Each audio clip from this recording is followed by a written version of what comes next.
For most of his life, Jeremy Clarkson was synonymous with horsepower, reckless speed, and openly mocking anyone who dared care about the environment. So when he announced he was turning farmer, people didn't quite know what to make of it. Some assumed it was a publicity stunt. Others predicted a spectacular failure. Honestly, both camps had a point, but 4 seasons into Clarkson's farm, it's obvious this was never just a gimmick.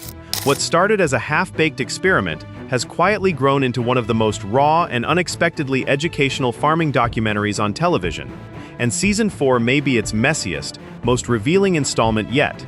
Quick rewind. Back in 2008, during the financial crash, Clarkson purchased Curdle Hill Farm, 1,000 acres of rolling Cotswolds countryside, for roughly £4.25 million. His reasoning? Land is finite. Nobody's manufacturing more of it. And it served a practical purpose for inheritance tax planning rather than setting up a trust. Oh, and it happened to be a stunning, peaceful place to live. For years, a local farmer named Howard Pauling ran the land. When Howard retired in 2019, and a certain global pandemic ground life to a halt, Clarkson had a thought. Why not have a go himself? And with that, Diddley Squat Farm was born, named, appropriately, after what it actually produced. By Season 1, Clarkson had sheep, wheat, oilseed rape, and a tractor so enormous it literally couldn't pass through his own barn doors. The learning curve wasn't steep, it was vertical. He didn't know what a share plow was. He confused crop diseases with weather damage. He killed plants through overenthusiasm and underknowledge in equal measure. Gerald watched with the patient resignation of a man who had seen city people try this before. And yet, despite the ignorance, despite the disasters, despite every expert quietly shaking their head, some of it actually worked. The wheat came in, the shop opened, people showed up, and something unexpected happened. Clarkson started to care. Not in a performative way, not in a PR way, in the way that anyone who spends real time in real soil, watching real things live and die, starts to feel the weight of it all. Season 2 raised the stakes considerably.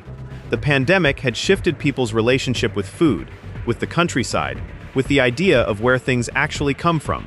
The farm shop became something of a phenomenon. Queues stretched down country lanes on weekends.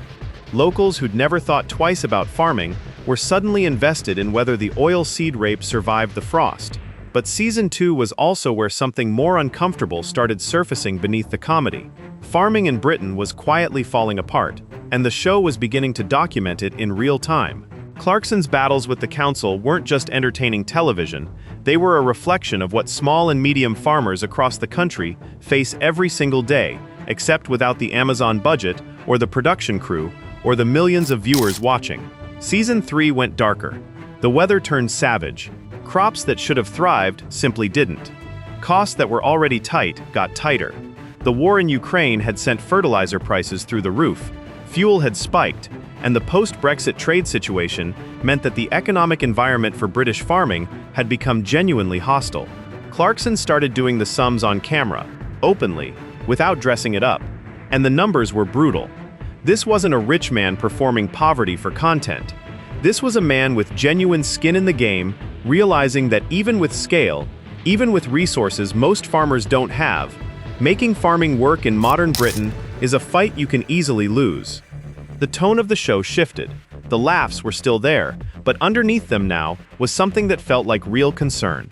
Which brings us to Season 4, and things are even more complicated. Inflation, failed crops, exploding cider bottles, dead pigs, mushroom barns, and local council politics that make Brexit negotiations look straightforward. Take the pig venture. Clarkson didn't dive into pig farming for the cameras. He treated it as a genuine attempt to generate new income for Diddley Squat. Diversification, as any struggling farmer will tell you, isn't optional anymore. At first, things looked promising. The pigs arrived, settled in, and life seemed good. Then came the heartbreak. The sows, large and restless during the night, began accidentally crushing their own piglets while sleeping.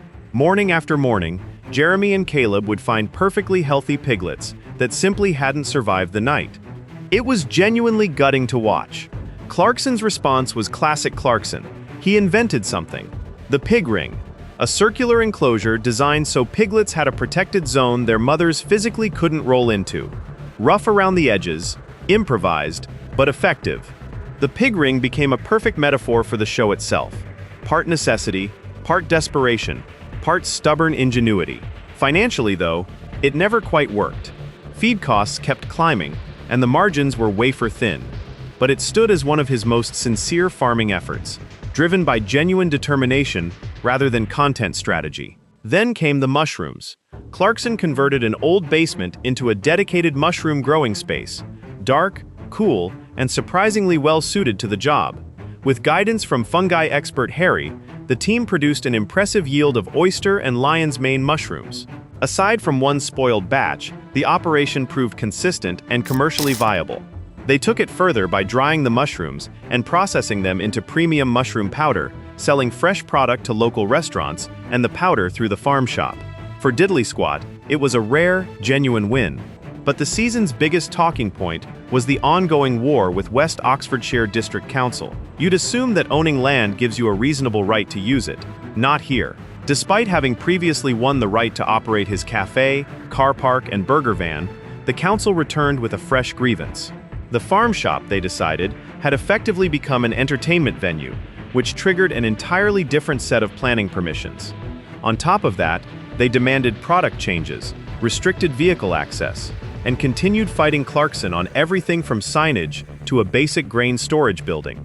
The show doesn't dramatize this, it simply documents it, and the picture it paints is genuinely troubling. Small farms trying to evolve and survive are being suffocated by red tape. And then the cider. Hawkstone launched with strong branding, decent early sales, and genuine momentum. Then customers started contacting the team, not with complaints, but with videos of bottles detonating. The cider was still fermenting inside sealed bottles, and across the country, kitchens and garages were paying the price. Clarkson was forced to record an emergency video advising people to open their bottles underwater, as though diffusing explosives. It was dangerous. It was also, undeniably, very funny.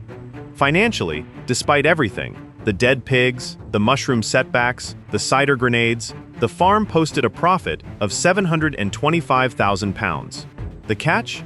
Every penny had to go straight back in. Seed costs, fertilizer, fuel, machinery. All of it had surged thanks to the ongoing war in Ukraine, supply chain disruption, and persistent inflation. Clarkson spent £110,000 on seed and chemicals alone, and even then, multiple crops failed. At one point, he genuinely considers whether to sell up altogether. And here's where the show becomes something more than just good television. Because what Clarkson stumbled into, probably without fully realizing it, was one of the most pressing and least discussed crises in modern Britain. British farming is in genuine trouble. Not the kind of trouble that makes headlines for a day and then disappears. The kind of trouble that has been building for decades, quietly, in the background, while supermarkets got bigger and farmers got smaller, and nobody in a position of power seemed particularly bothered about connecting the dots. The numbers are stark.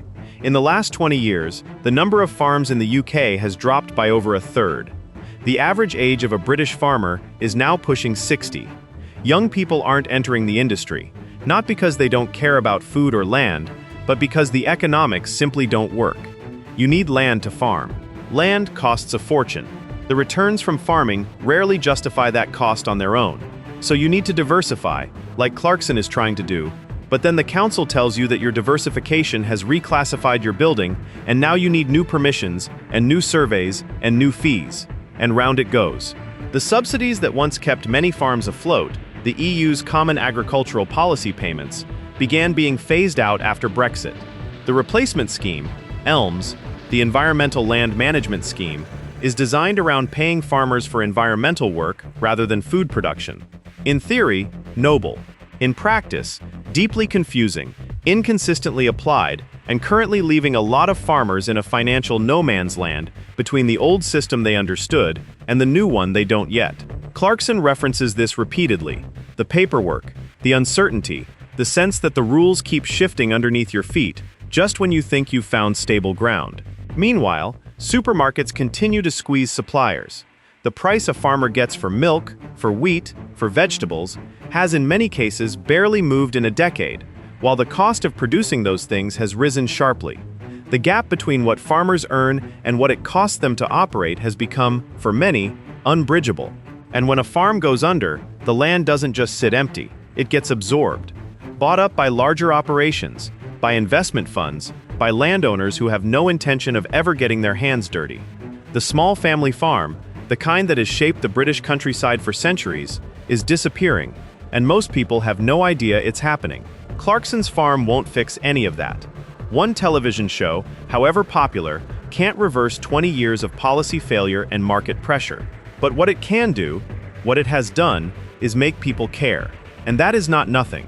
That is actually quite a lot. Because the first step toward fixing something is understanding that it's broken.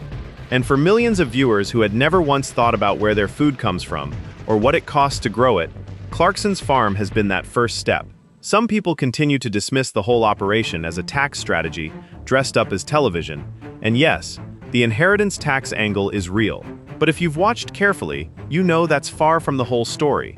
The soul of the show lives in the people around Clarkson. Charlie Ireland, the understated land agent, who serves as financial anchor and unofficial voice of reason. Caleb, who works with a level of passion that no camera could manufacture. Gerald, whose dialect is almost impenetrable, but whose love for the land is impossible to fake. These aren't performers filling roles, they're real farmers, with real frustrations and real small victories, and they're what give the show its authenticity. If this were purely about tax efficiency and Amazon money, Clarkson could have walked away after season 1.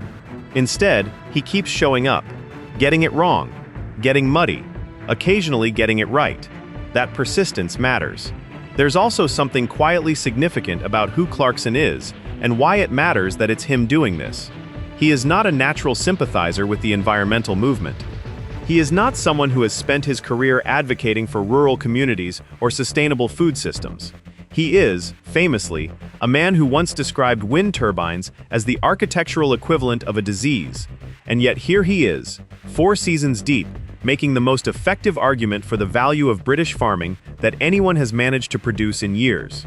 Not through policy documents or protest marches or carefully worded op-eds, but through showing up every morning and trying to make something grow. There's a version of this story where Clarkson gets bored after year 1, hands it back to a proper farmer, and the whole thing becomes a footnote. That didn't happen, and the reason it didn't happen, we think, is because the land got to him. Because there is something about working soil, genuinely working it, not owning it from a distance, that changes how you think about things. About time, about patience, about what actually matters. You can see it in him across the seasons. The jokes are still there, the impatience is still there, but underneath it, something has shifted. He's slower to dismiss things he doesn't understand. He asks more questions. He listens, occasionally, to people who know more than he does. Farming did that. 4 seasons of failure and occasional success, and a lot of mud did that. So what's next for Diddley Squat? More battles with the council, almost certainly. More ambitious ideas that may or may not work. More chaos. But also more of what has made this show genuinely worth watching. Clarkson's farm has become something much bigger than a celebrity vanity project. It's a real, unfiltered look at an industry that the rest of us rarely think about until the shelves look a little emptier than usual. It's farming with honesty, with financial pressure, with heart, with humor, and with consequences that are very much real. Whether you tuned in for the laughs, the landscapes, or the planning permission drama, what you come away with is a genuine appreciation for just how hard it is to put food on a table, starting from the actual ground up. This is farming, Clarkson style. Imperfect, entertaining, and more important than it has any right to be. And we're not done watching yet. If you enjoyed this, hit that thumbs up and subscribe for more breakdowns just like this one. We'll see you next time, somewhere out in the Cotswolds mud.